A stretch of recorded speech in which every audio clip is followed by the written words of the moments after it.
Good morning, Unity Athens. It's wonderful to see your beautiful smiling faces this morning.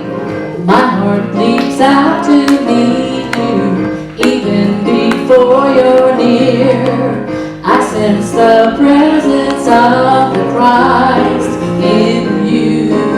And good morning. Good morning. Welcome to Unity Athens. Welcome to the halfway point of the year. Yay! How fabulous is that? This is God's house. May we who come here not only find out about God, but find God. May there be beauty in this place, but especially may it be a place where men and women become aware of the beauty in themselves. I am home. My family is here. I feel loved by the ones I hold so dear.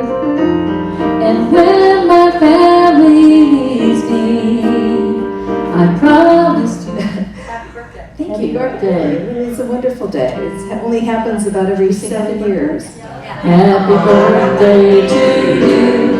Happy birthday to you. Happy birthday, dear Bronte. Happy birthday to you. Yay! Dear ones, you have fulfilled the requirements to become a member of Unity Athens, and the board has approved your membership.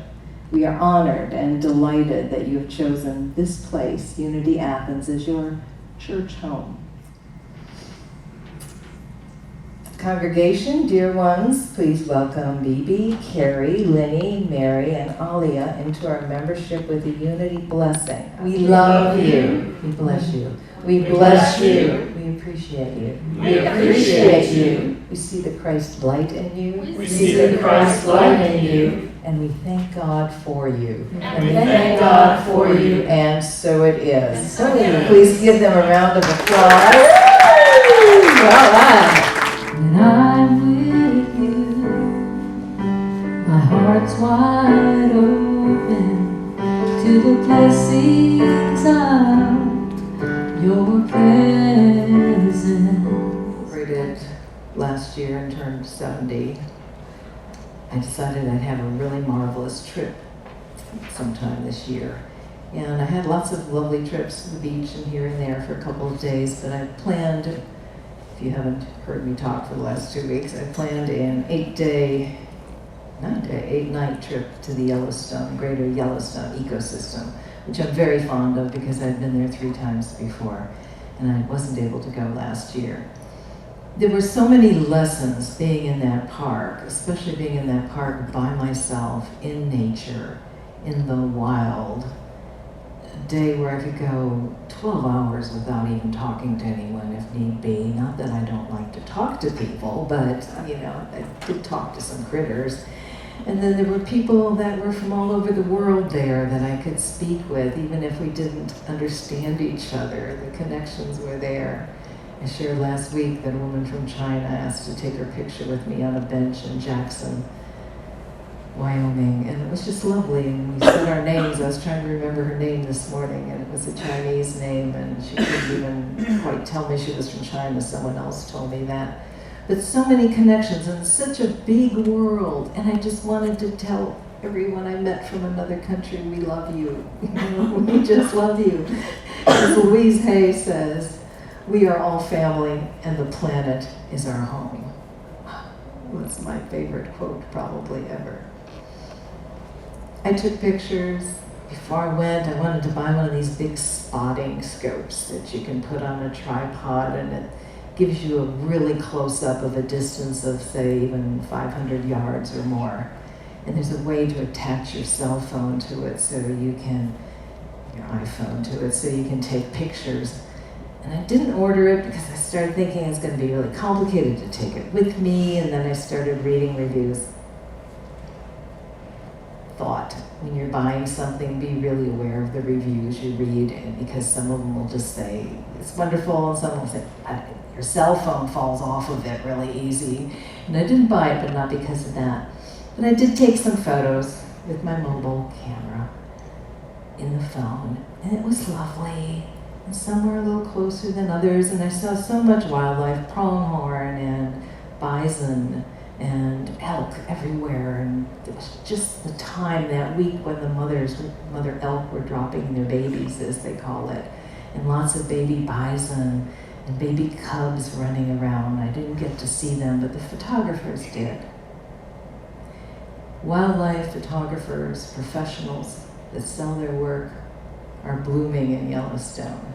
They come there, they're on the pages of the different Facebook groups saying what the best time is to come, which is why I went in early June, because it's not as crowded as later in the summer, and the bears are down from the mountains and out from hibernation, and what they call the COY, the C-O-Y, cub of the year, are quite small.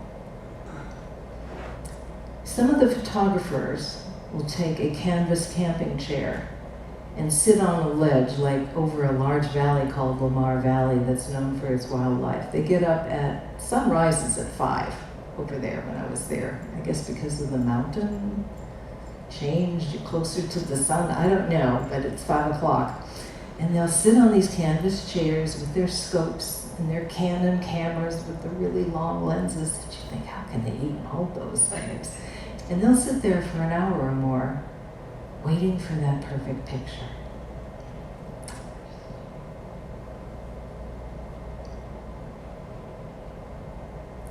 Do we walk through life waiting for that perfect picture? Do we sit sometimes, sitting is fine, waiting for that perfect picture? Do we wish for what we want to see?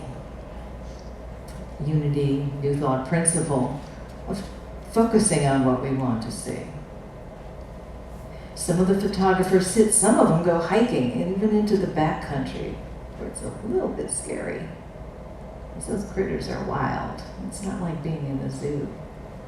And they go looking for the right picture. Do we do that? Do we go looking for that which we are wanting to see? And do we do this? Perhaps every morning, perhaps some mornings, say, this is what I want to see today. Or even asking Spirit, God, the divine, angels, guides, I want to see this today. Will you show me this? And it can be something that's maybe not even quite physical. Show me joy. Universe, show me how well I'm doing. Would you give me a nudge today to show me that I am on the right path? Or let me see some of the love I've given out coming back to me. Universe, got a question about something I'm not sure about, this way or that way, or why I'm feeling this way, or how to feel better, or who to help, or what words to say to someone that's on my heart. Or even if I should connect with someone I haven't connected with in a while, universe, show me that way. It's like taking a picture, is it not? Or painting a piece of art, perhaps. There's that, and then there's us. And I believe there's like a matrix between the piece of art and ourselves. I'll give you an example. Terry, I may go totally up through film, but that's okay. Back here, we have portraits. Many throughout the building, painted by Rosie Coldman and Rosemary Segretti. It's done off a live person. Here I am, the observer. The art changes. It's not static at all. It changes with the observer. And the art in the picture, that person is no longer the same, is she not?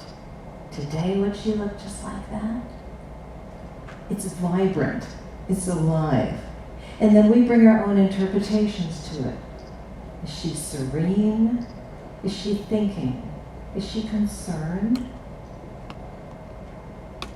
Is there more to that than I can see? We can do that with a play, with a book, with almost anything in our lives, get into that creative matrix that is between us and the art, or the picture, or what we want to see.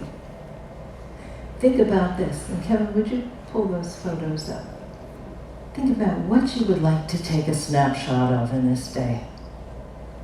I love to see two little kids hugging and kissing. It just makes my heart sing every time I do it. That was not by a wildlife photographer. That was me with the moose chasing me down the trail. I told that story a couple weeks ago and it was fine. But here are some of the photographers and their work. I'm going to see if the light will wear off. Two grizzly bears. And each has a story. Go back to that one, Kevin. I believe this one's name is Raspberry, and she finally knocked her cub out of her proximity, which after 2 or 3 years, the cub needs to get away from the mom, and then the mom will go back into estrus in a few months. So this boar or male was hanging around with her. And then the next one, Kevin. Symbol of America, a berry lad. Can you imagine the time and the energy he sat watching this tree? When you see a bald eagle in a park, it's usually just a white dot amongst the trees. And that's where you focus in on. What can we focus in on our lives that looks like a dot? And then all of a sudden, it's this fabulous creature that is also symbolic of so many things we believe in. Next, Kevin. This is a Yellowstone regular, and she mentioned she liked the backdrop of the mountain with the bison moving forward. And the next one, Francois Macomer. People from all over the world come there just to take photos. A moose on the run, an adult fox looking at you. What do you see in those eyes? Can you imagine life? Leave that on a moment, Kevin. Can you imagine life from the view of a fox? Sort of simple, right? Living and taking care of the young and watching out for predators and being a predator, feeding oneself. But the view of that fox down in the grass on an early morning with that sun shining, how magnificent is that? How are we viewing the world? Have you ever laid down in the grass, or have you done it since you were a child and looked at the world that way? Maybe on a frosty morning. The next one, Kevin, please. I believe that's the Madison River, or Buffalo. The colors are amazing. How many rivers have you crossed? Do you put your feet in water when you see it out in nature? Do you ground with that energy of the earth and the water? Do you realize your connectedness to all that's physical and beautiful in this world? Kevin? A bull elk laying in the grass. The antlers grow incredibly fast this time of year. Early June, they weren't even that big on most of them. The membranes, the tissue that makes up the coating on the antlers is one of the most powerful healing elements in the world. So many blood vessels and cells in there that's even used in Chinese medicine as a cure for different things. Antlers grow extremely fast, can weigh as much as 40 pounds by the time they're going into the rut season in the fall. Which, if you don't know what rut is, it's yay, babies are coming next year. Next one, Kevin. Snow, Raspberry's daughter, and they tell people not to give them human names, don't humanize the bears because they're wild animals and people do it anyway. She's on her own this year. This is her first year. She hibernated on her own and she's out walking in the world, and the photographers flock to see her while trying to keep their distance and not disturb the nature that is her. Is there one more, Kevin? Is that it? Oh, no. Okay, the quick story on this, and then we'll finish up. Because Packy Savanas is the photographer. This is Tagoti Pass COI. This little cub got separated from its mother, which is extremely dangerous because there's a lot of predators out there and male bears will go after the cubs. And it's in an area that's just outside of Jackson, Wyoming, which is just before you get into the park on a big mountain pass. There were actually 2 cubs and one was lost. The mother, I think they've named Felicia, has not been known for being the most attentive mom, and some bear moms are better than others. They got separated, and there's local people that are trying to help track them. We do not disturb nature in that area. We don't try to make things happen. A couple of years ago, someone put a baby bison in their car and took it up to the ranger station because they thought it was abandoned. You don't do that. But there's people that are saying, oh, they're only 2 miles apart. They must be wandering and looking for each other. But you can't bring them together. And you know what? That little cub is making it on its own. And he's strong and he's resilient. And I kind of hold him in my prayers, but I know nature has its way. Sometimes that's the best way for things to be. Think about this. Someone get the lights, please. Appreciate it. Think about this as we go forth into this week. And I wanted to share these photos because they're brilliant and beautiful.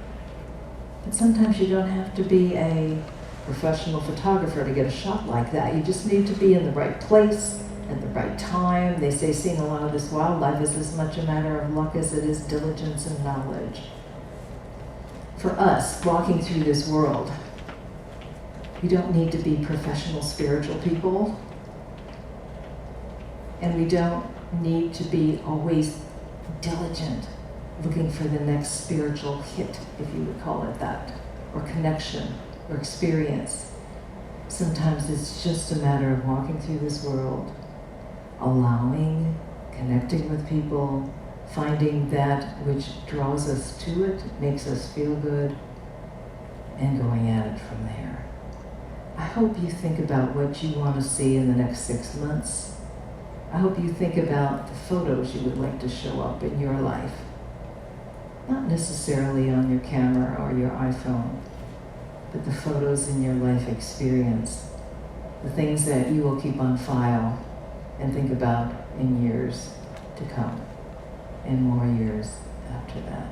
Imagine your whole life as if it started all again, as if you had a second chance and knew that love would always win. Can you imagine? Can you imagine? Your presence in this world is not a mistake. It's not an error. It is a perfect expression of God, of the divine, of well-being, of love. Your life makes a difference. You may not even know how many lives you have touched so far on this journey. Right now, someone is thinking of you with a smile and love in their heart. And right now, in the days ahead, many more will.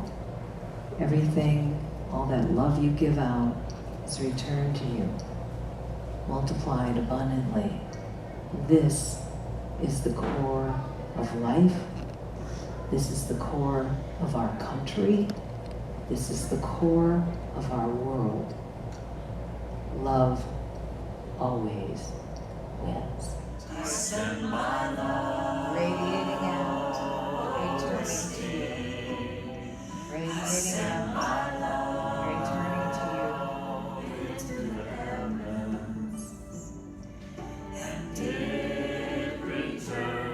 Feel that love coming back, going out. It returns to me. See our world blessed.